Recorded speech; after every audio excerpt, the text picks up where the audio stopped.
Hi everybody, I'm your presenter Ian Jukes. Welcome to Education in the Age of Disruptive Learning. Now I need to begin with a sincere apology. I have a handicap, I have a serious speech impediment.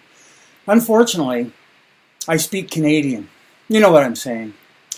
How's it going, eh? Take off, eh? Bob and Doug, eh? A boot, hoser, etc., etc. I have been teased my whole life about talking that way.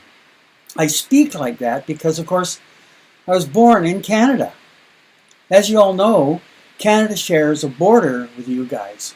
And you see, from our vantage point, as your friendly northern neighbors, you need to know that many Canadians like to call you guys the excited states of America. That's because there always seems to be something dramatic going on south of the border. Robin Williams, who spent his childhood years in Bloomfield Hills, Michigan, once described being from Canada as like living in a really nice apartment that's directly over a meth lab. Yeah, okay. This comment particularly seems to ring true the closer you guys get to your election. I mean, I know that watching your volunteer army, the Michigan militia, do their thing has been really educational for me. Anyway, where was I? Oh yeah, I think I was introducing myself. I live part of the time in Vancouver and another part of the time in Auckland, New Zealand, where my wife Nikki and I have a home. We're making this presentation from our office here in Auckland, where at the moment it's a little after 6 a.m. in the morning. As for my professional background, honestly, I am literally all over the place. I've been a classroom teacher. I've taught every grade from kindergarten through to grade 12. In fact, recently I spent 6 months teaching kindergarten and then about 4 months in rehab after the fact. My God, it was like I kind of heard cats or teenagers. In my spare time, I've also been a vice principal, a district director for curriculum, a director for gifted and talented, a director for technology, and a provincial director in British Columbia for technology and distance learning, not to mention I'm also a recovering university professor, and that explains itself. Anyway, enough said about that. In my spare time, I've also written or co-written 23 books. We have 2 more books on school leadership coming out before the end of the year. Now, hopefully, that's enough information about me. Now here's the background story. Until recently, Nikki and I usually spent most of the year traveling and consulting all over the world. Over the course of the past 10 years, we've worked with educators in 50 states, 9 provinces, and 83 countries. We've also worked for organizations like the World Bank, the U.S. Treasury, UNESCO, the OECD, not to mention several countries' departments of education who are working to reimagine education. Now, in the old days, Nikki and I were on the road for between 150 and 200 days a year, and we typically spoke to several 100,000 people every year. Then, oh man, in late March of this year, and completely out of nowhere, the pandemic hit. And almost overnight, our busy travel and business schedules went right out the window. Like many of you, we were caught completely off guard with our paradigms down as COVID-19 rampaged through the country and the rest of the world. Now it's nearly 7 months later, and we're still working. But we've had to completely, and I do mean completely, change our business plan. The last several months have just been a real swift kick in the assumptions. What was particularly amazing was how quickly things unraveled. Conferences were canceled, contracts were postponed, and travel was made both difficult and dangerous. As a result, online Zoom events like this one right here, Wednesdays with Whiteman, had become the standard. They've been just about the only way that we can do business. So for our business to survive, we had to completely reinvent ourselves. And it's not just us. It's not just our consulting business that struggled. Right now, basically everybody's in the same boat as we are, trying to make it up as we go. The pandemic has absolutely been a watershed moment in all of our lives. We'll look back and realize that. And see, this is one that has created, and here I have to apologize for using a seriously overused phrase. The virus has created a new normal for all of us. So here we are. Unbelievably, it's already late October. I mean, man, time sure passes quickly when you're having fun, and even when you're not. We're 7 months in, and the pandemic is still raging out of control. Its persistence is compelling us to simultaneously look back at what has already happened, while at the same time, apprehensively casting our eyes forward to a world that right now is filled with fundamental uncertainty, instability, and concern. Whether we're willing to acknowledge it or not, the pandemic has changed everything, including the business of education. And here's the thing. The disruptions we're experiencing don't appear to be done by a long shot. Even as we slowly emerge from the shadow of this pandemic, it's absolutely not yet clear whether things will ever go back to the way we think they were before the virus struck. And so you see, as we reflect on what's happened over the course of the past several months, it's pretty clear some teachers were able to successfully adjust to our new coronavirus reality. But at the same time, there were many more educators who were completely underprepared for the sudden and dramatic pivot that they had to make with that shift to an online learning model. And you see, in retrospect, it's clear education did the very best they could under very difficult and trying circumstances.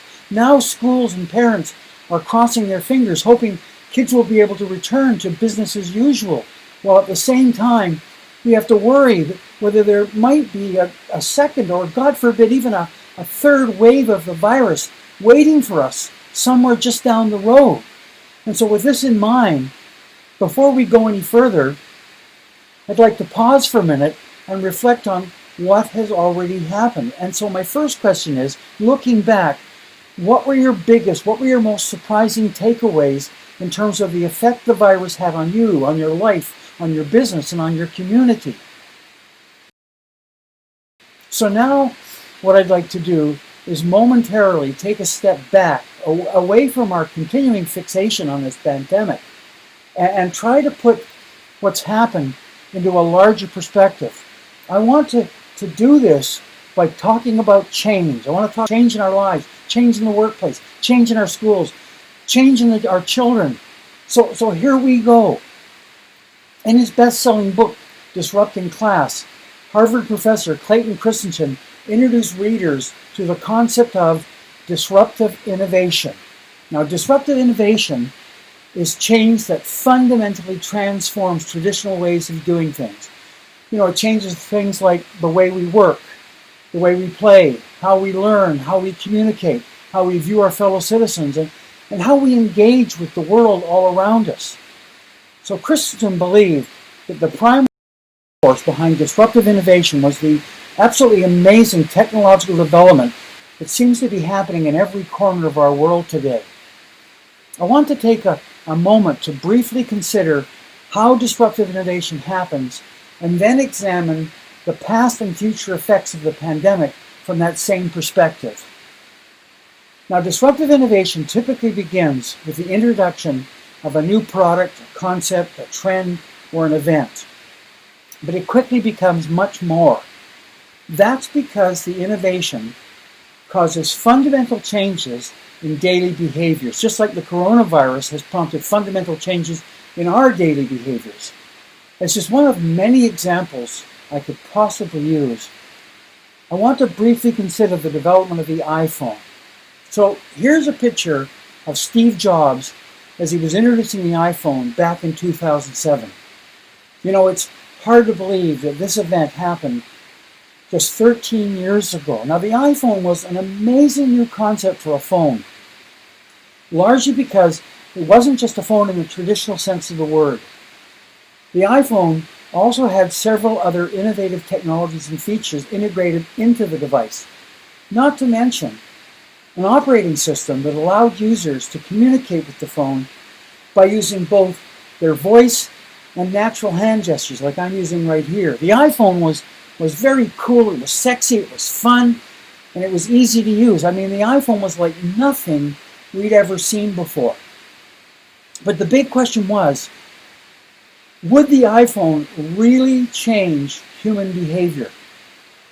So in the beginning, it was really hard to see the connection between the iPhone and the way that people lived their lives. Many people thought all this talk about the iPhone was just typical advertising hype.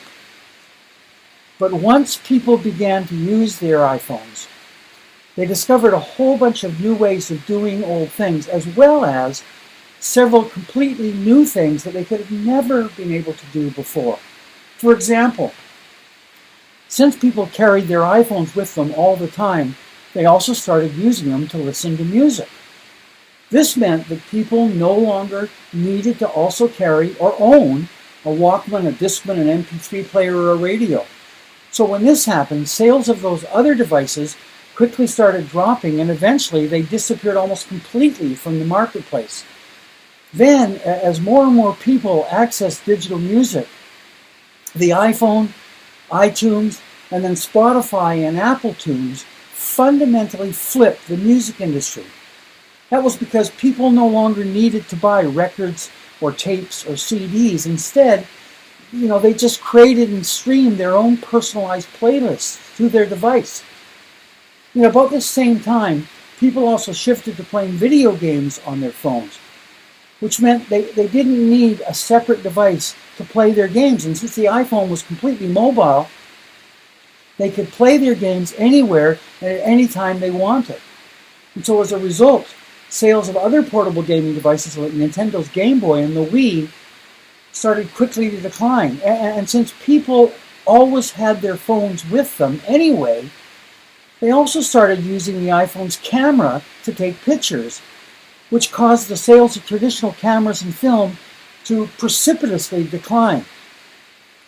Also about this time, people started watching videos on Netflix by streaming them to their iPhones, a trend that, not so coincidentally, happened at just about the same time that video rental sales started to drop and video stores like Blockbuster started closing and live movie attendance began to decline. And here's the thing, it didn't stop there, because people not only watched videos on their iPhones, increasingly they also shot and edited them on, which led in a very short period of time to the absolutely incredible growth and popularity of YouTube and TikTok and video sharing platforms, which also, by the way, quickly began to affect the way that people preferred to learn and how they communicated with one another. Meanwhile, as all this stuff was going on, in another part of town, the banking and the retail industry were suddenly hit by a dramatic shift in consumer expectations. Consumers increasingly wanted to use their smartphones to do things like online banking and make retail purchases. The effects of this consumer shift from traditional to digital services was nothing short of profound, because it changed forever the way that we interacted with money. Then, while all this stuff was going on, a couple of years later, in 2010, the other shoe dropped. Apple extended the design of the iPhone by introducing the first tablet, the iPad. The results were absolutely amazing, because almost overnight the iPad created entirely new digital tablet industries and further changes to human behavior. Amongst many other things, smartphones and tablets caused a dramatic shift in people got their news and information. Now, instead of buying newspapers and magazines and watching TV, people increasingly searched online for their news and information.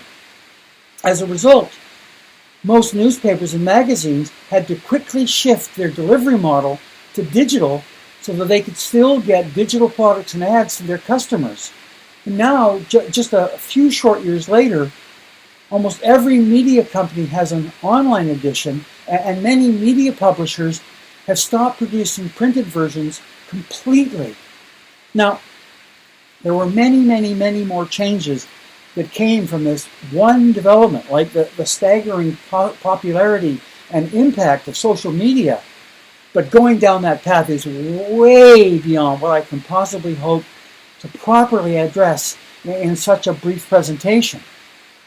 However, there's one more really important development I need to touch on. What I'm talking about here is a change so dramatic that no one could have ever anticipated that a single innovation would cause changes this significant. Here's what happened. You see, within a few short years of its introduction, the development of the iPhone severely damaged the economy of an entire country. Now, you probably think I'm vastly overstating things, that I'm the master of hyperbole, but hear me out. You see, when the iPhone was first released in 2007, Nokia, which was a Finnish company, was the world leader in cell phone design and sales. But with the introduction of the iPhone in 2007, Nokia's sales started to quickly and steadily decline. In fact, it was amazing. Just 7 years later, in 2014, Microsoft bought Nokia and almost immediately laid off more than 22,000 employees. Now, at that time, other than Nokia, the logging and paper industries were two of Finland's other big employers. They employed tens of thousands of workers, but 3 years after the introduction of the iPhone, when Apple introduced the iPad, the bottom literally fell out of the Finnish economy, and sales of paper-based newspapers and magazines quickly started to decline all around the world as everybody and everything went digital. And you see, this shift hit the Finnish paper industry really hard. And as a result, within just 5 short years, tens of thousands of Finnish forestry workers permanently lost their jobs as dozens of paper mills across the country and around the world closed forever. You see, the thing is, when you're a small country with a small economy and resources, disruptive innovation can really hurt government to quickly reimagine and reconstruct their ailing economy. Doing it quickly turned out to be literally a matter of survival. Now, in retrospect, looking back at how this all came about, the big question you might want to ask yourself is, how could changes of such magnitude have happened, not just in Finland, but around the world in just over a decade? I mean, why didn't people see these things coming? The answer is, that's the nature of disruptive innovation. Now, some of you might be wondering what a story about the introduction of the iPhone and the iPad has to do with you, what it has to do with now, what it has to do with a global pandemic, and what it has to do with your schools.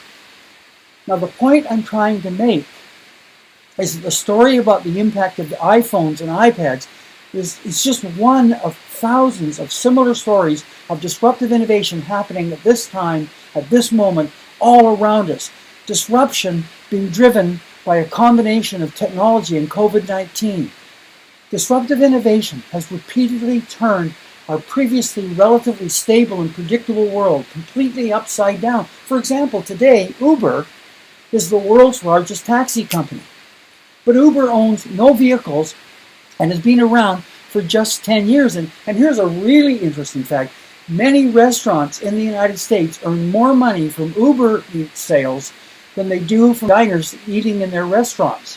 Airbnb, the world's largest accommodation provider, owns no real estate. Airbnb has been around for just 10 years. Alibaba, the world's most valuable retailer, owns no inventory. They were founded 20 years ago. Facebook, the world's largest manager of information, creates no content. They started 15 years ago and quickly became a disruptive force. Amazon, the world's largest online retailer, until recently had no stores. They're ancient. They've been around for a whole 25 years.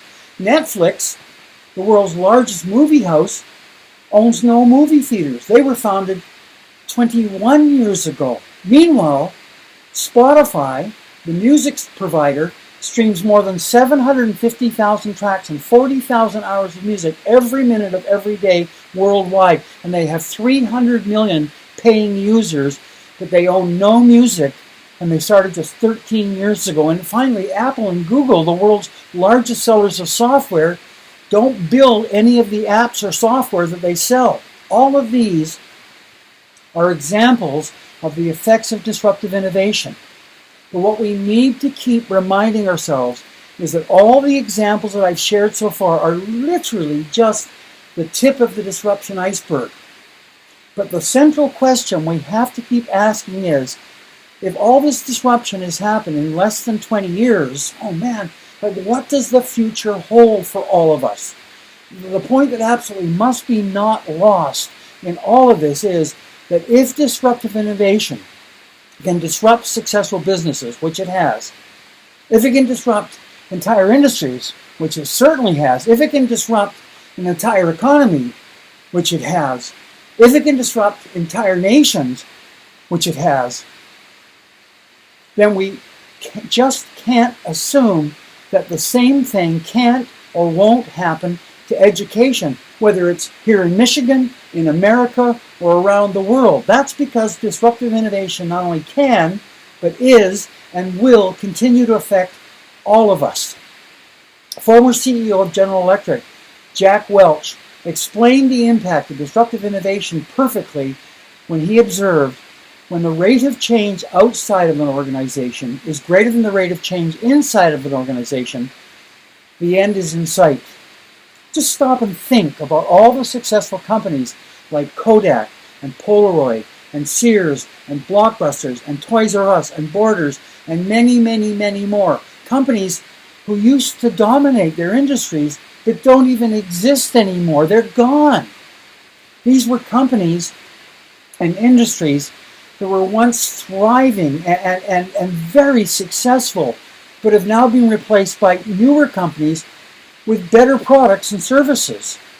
You see, in a time where businesses had been fundamentally transformed by disruptive innovation and relentless global change, and most recently by that devastating global pandemic, the question educators must continually be asking themselves is, why do so many parts of education continue to be so resistant and reluctant to accept change? And at the same time, why is it that so many educators simultaneously appear to be so overwhelmed by the forces of disruption, yet outwardly there appears to be little change to traditional educational structures and practices? I'd really appreciate it if you could add some comments and perspectives on that question to the chat box below. You know, the more I think about it, I seriously wonder if even something as powerful as a global pandemic is going to be effective enough to finally dislodge and unstick education and allow education to move forward, particularly when so many previous efforts at educational reform have been unsuccessful. The problem is that many people, both those inside and outside of education, continue to operate in complete denial, which clearly is not just a river in Egypt. They're in complete denial about all the changes that are happening in our world right now, and in complete denial about the urgent need for meaningful change in education, a need that has only been further revealed and amplified by this raging global pandemic. As a result, many people continue to incorrectly assume that change is something that happens, over there. Change is something that happens to someone else. It happens to farmers. It happens to steelworkers. It happens to cashiers. It happens to bank tellers and diners and drivers and travel agents. That education, even post-pandemic education, will somehow remain immune to the global changes that are disrupting the world all around us. And my conclusion is that there are many educators who believe that once, or maybe it's if we finally get past this virus, we'll be able to go back to business as usual. That somehow education and educators are and will continue to be unaffected by the massive disruptive forces being experienced everywhere else by everyone else. My conclusion is that there are many educators who believe that once, or maybe it's if, we finally get past this virus, that we'll be able to go right back to business as usual, that somehow education and educators are and will continue to be unaffected by the massive disruptive forces being experienced everywhere else by everyone else. I'm here to tell you that we can't just assume that traditional education will continue to be immune to the global disruptive changes that are happening all around us. So you might ask, how disruptive will the near and distant future really be? Let's check out a video titled The Digital Skills Gap and the Future of Jobs 2020. I think it beautifully summarizes our existing and emerging educational dilemmas. If you're watching this, you're among the 3% of people that understand that the future of work is going to look very different from what it is now. So keep watching. Let's see where we're heading. It's also exciting, right? Siri will recognize your voice even if you're 5 meters away from your phone. That new chatbot feels totally real. Self-driving cars are no longer fiction. You can analyze your DNA. You tried flying that drone for the first time, and you're thinking of buying a smart speaker to make your life so much easier. A few years from now, and that's something like 3 years, not 30, artificial intelligence, robotics, machine learning, mass 3D printing, biotechnology, chatbots, virtual reality, deep learning, drones, augmented reality, smart objects will all be deeply enrooted in our everyday lives. Just like computers, phones, or electricity are for us today. Oh well, is this really gonna happen? And if it does, you'll adapt when the time comes, right? Life is good. You love your job. You've been working for this established company for a few years. You're comfortable in your position. You know what you're good at. People like you, and that last presentation you gave got you some amazing reactions. You're safe with your company. In the meantime, you see an article or two speculating on the future of jobs. McKinsey published a report stating that 45% of all current tasks could be automated with present technology. The World Economic Forum estimates that 33% of jobs in 2020 don't even exist yet. But what do they know, right? You've got time. Oh look, the supermarket just introduced self-cashier machine. You're at the airport checking in luggage. What the heck happened to all the real people at the check-in desk? Gone. Replaced by machines. But it's only the low-skilled jobs, right? Nope, think again. In 2012, there were 150,000 humans working on Wall Street. 3 years later, automation has cut that number down to 100,000. That's 1/3 gone. But it's only the mathematical and scientific jobs, right? Nope, think again. This Japanese insurance company, Fukuoka Mutual Life Insurance, is already replacing all its human insurance claim workers with an AI system that will handle customers more efficiently. See these articles? They're written by algorithms, and we can't tell the difference with human written content. And thinking of converting yourself to being an online poker player? Too late. There's an AI that can already beat humans at it. Most journalists, tax consultants, marketeers, technicians, knowledge workers, lawyers, even the person editing this video right now will to some extent have been impacted or automated by technology in a couple of years. And what have you been doing? Probably watching Netflix. And the problem is, the machines don't wait. And the machines, they don't watch Netflix. So what are the forces at play here? Basically, there's 10 million developers out there using increasingly simple and cheap technology to build new products and services. Some as young as 12 are already coding the future. Even that safe company you work for is increasingly under outside threat. And it's not just the Google, Amazon, Facebooks, and Apples of the world that I'm talking about. There are now tens of thousands of startups out there eating away at all sorts of jobs. Now, are they creating many jobs in the process? Let's look at some stats. Travel a bunch of years back to when Kodak ruled the world of photography. They were worth $38 billion and employed 140,000 people. That's approximately $270,000 per employee. Our people work with pride to make Kodak a creative and innovative company. Fast forward to recent times, YouTube sold for $1.65 billion with a mere 65 employees. That's $25 million per employee. Instagram, which had 13 employees and was sold for $1 billion. That's $77 million per employee. WhatsApp sold for $19 billion with 55 employees. That's a staggering $345 million per employee. So how is this all possible? Technology has allowed the emergence of what we call exponential organizations. These are exponentially fast-growing companies that leverage technology and require less employees but more tech-savvy ones. You will find that we are technology optimists. We believe that technology is a major driver of change in the world. And as software continues to eat up the world, more companies are trying to replicate these exponential companies, hire less people but grow exponentially through technology. As this happens, job roles are slowly disappearing and being replaced by skill sets. Employers require you to know an ever-growing number of new and ever-changing fundamental skills in order to use the technologies they've implemented. Master the fundamentals and you can master the rest. A digital skills gap is growing for both mid-skill and high-skill level jobs. Before you know it, you've become irrelevant. But wait, what's this doomsday message? There's actually a way to leverage technology before it leverages you. And in fact, it's never been easier to do so. This might sound kind of corny, but it starts with the right state of mind. It starts with having a growth mindset, where you have the desire and the confidence that you can learn anything. Shift your thinking on how these technologies will rattle and mutate, but enrich your work life. Because yes, if you play your cards right, technology will make your work life and your life in general much, much better. The fact is that technology will actually remove boring, repetitive jobs from your way, but only if you understand the fundamentals. And you have no excuse not to do so. How can you stay relevant if you can't talk the lingo? How can you stay relevant if you can't execute? Can you talk tech? Can you talk APIs? Can you talk code? Can you talk data? While slow educational institutions are struggling to keep up, that's not an excuse. Train yourself, take your education in your own hands. Learn to code, learn about behavioral psychology, automation tools, playing with data, user experiences, be curious. And if you're an employer, train your people. Online and offline courses have never been more readily available or rich in content. It's time to build something. Your greatest credential in this new era is your output of stuff.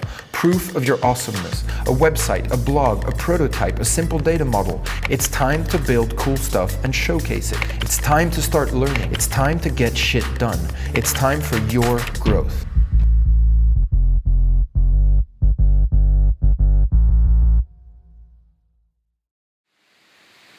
Wasn't that amazing? Just so you know, I've saved a copy of that video together with some presentation materials and relevant articles I've organized for you. I'll give you a link at the end of the session. But you see, in the light of my presentation and this video, here's a question I'd like us to take to the breakout rooms. What implications does this pandemic-driven disruption of our economy hold for our young people? And in the light of these changes, how do we go about reimagining schools for tomorrow? Okay, let's get to it. Off you go to your breakout rooms.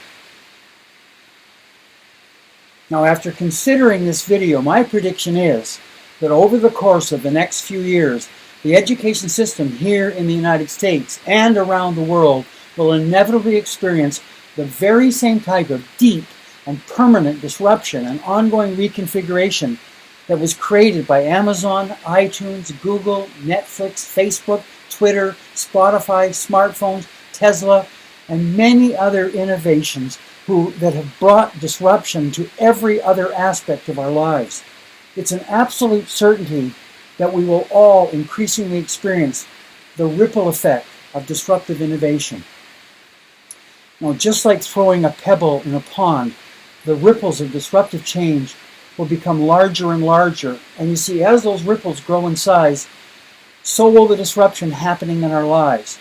The question is, are your schools, are your districts, are your communities, is this state, is your nation ready for what's inevitably coming? As the great educational philosopher Eric Hoffer once observed, in times of radical change, the learners inherit the earth, while the learned find themselves perfectly equipped for a world that no longer exists. My greatest fear is that despite our very best of intentions to do what's right for all of our children, currently we're just continuing to do a great job of preparing them for a world, a workplace, and a life that increasingly does not exist. So where do we begin? The starting point is that we must all refocus on today and tomorrow. And every single day beyond that, we must focus on what's needed to make and keep our schools relevant in a time of relentless disruption and global change. Our starting point is to determine what we need to do beginning right now to move our schools, to move our parents, to move our students, and to move our communities from where they are to where they need to be.